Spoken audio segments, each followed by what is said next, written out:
Welcome back to the Book Talkers podcast, where ideas spark growth and mindset shifts. Today's insight might just change the way you see things. Let's get into it. Ever get that urge to kind of improve yourself? Yeah. But just the thought of reading another one of those huge self-help books just makes you want to take a nap. Yeah, I totally get that. It can feel super overwhelming. So that's exactly why we're doing this deep dive today. Right. We want to make it easier for you guys. We're looking at two really influential books today. Atomic Habits by James Clear and The 7 Habits of Highly Effective People by Stephen Covey. Yeah, and we went ahead and distilled each book down to one key habit that we think will be the most helpful for you guys. Exactly, just the essentials. And we're going to show you how to actually implement these habits too, so no worries there.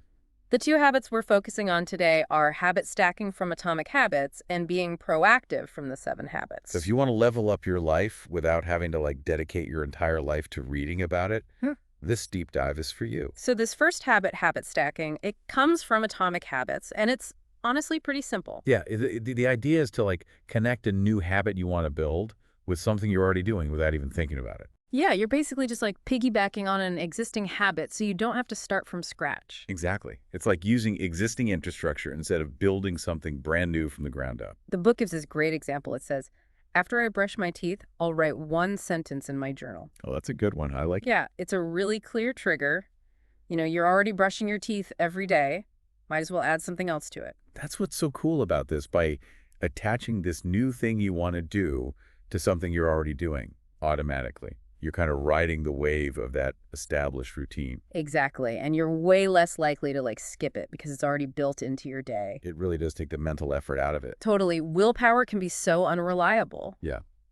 But if you connect the new habit to something you're already doing automatically, it's way easier to stick with it. And over time, you're not even going to have to think about it. You'll just do it. Totally. It'll become second nature. Real quick, if you're enjoying this, make sure to hit that subscribe button. So we talked about habit stacking now. Let's jump into being proactive from the 7 habits. This one is all about taking control of your life and how you respond to things. It's about realizing you have a choice in how you react to things. Exactly. Covey says it really well.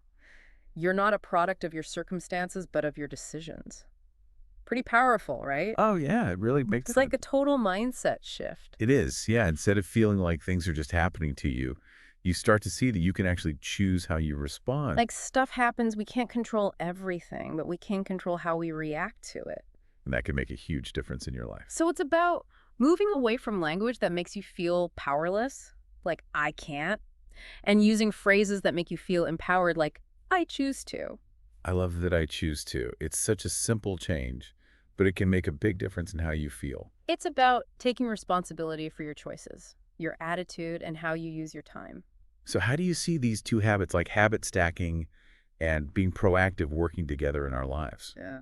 I feel like they could be a really powerful combination. Oh, for sure. They totally amplify each other. Imagine you make this proactive decision.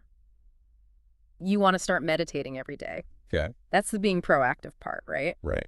Now, to actually make it happen, you can use habit stacking. So you could say something like, after I sit down with my morning coffee, I'll meditate for 1 minute. Oh, I see. That's such a good idea. So you're making this conscious decision to do something new, and then you're using habit stacking to make it actually happen. Yeah, exactly. The consistent trigger that habit stacking provides makes it so much easier to act on that initial decision to be proactive. I love that it's a really practical way to implement a big idea. Totally. It's the combination of intentionality and practical application that makes it work. It's so easy to get caught up in the big ideas and then not know how to actually put them into practice. Right. But these habits make it so much easier. So for everyone listening right now, which of these habits is speaking to you? Yeah. Is there something small that you could stack onto an existing routine starting today? Or maybe you're thinking more about how you can be more proactive in your everyday life. What is one tiny thing you can do differently starting today to be more intentional with your time and your energy? Just thinking about these things can be a really powerful first step. Totally. It all starts with awareness. We'd love to hear what you guys are thinking, what resonated with you the most. And if this deep dive gave you some good ideas, stick with us. We're always exploring new ideas and strategies that can help you improve your life without feeling overwhelmed. Remember, small intentional actions can lead to huge changes over time. You have more power than you think to shape your habits and create the life you want. So go out there and start creating it. And we'll be here to cheer you on every step of the way. We'll see you in the next deep dive. Like and subscribe.